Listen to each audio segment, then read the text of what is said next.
Hello and welcome back to the Cracking FAANG YouTube channel. Today we're doing a super quick video on the daily question 2938, separate black and white balls.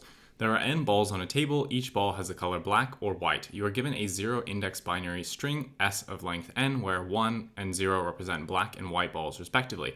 In each step, you can choose 2 adjacent balls and swap them. Return the minimum number of steps to group all the black balls to the right and all the white balls to the left. So if we have this input here, 1, 0, 1, so this is a black ball, this is a white ball, this is a black ball. In order to group all of the black balls to the right, we just need to swap this 1 with the 0, and then the zeros will be on the left and the 1s will be on the right. So this question, while marked medium, is actually quite simple. And the intuition here is that every time we see a white ball, we need to move all of the black balls that are before it to the right. So the number of swaps that's going to require is the number of black balls before our current ball, because obviously we need to then shift those black balls to the right. So here, where we obviously had one black ball before it, it's just 1. And in this case, actually, is there another example? So yeah, here we need to move this white ball, so we'd have to swap this one. And then for this one as well, since we already swapped it, then we have it. So basically, we just count the number of black balls as we go along.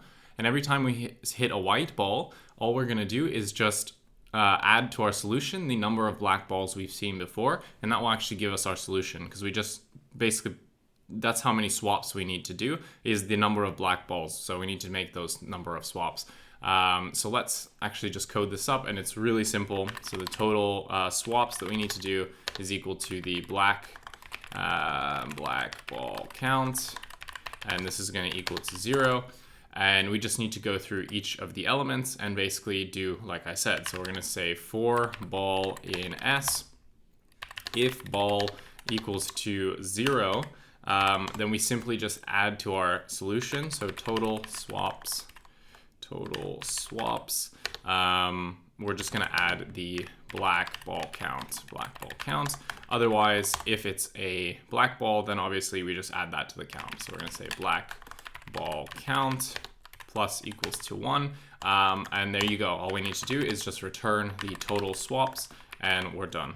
Total swaps, and we're actually done. So let's just run this. Looks good. Submit, and accepted. Cool. Easy peasy. This question should really just be an easy. I don't know why it's a medium. Anyway, so time and space complexity real quick. Obviously, it's going to be big O of n, because we need to parse through every element in the string. So where n equals number of balls in string, I guess, I don't know. And then the space complexity, obviously it's big O of 1. We don't use any extra space. So, all right, that is how you solve this question. Just wanted to do the daily question to keep my streak going.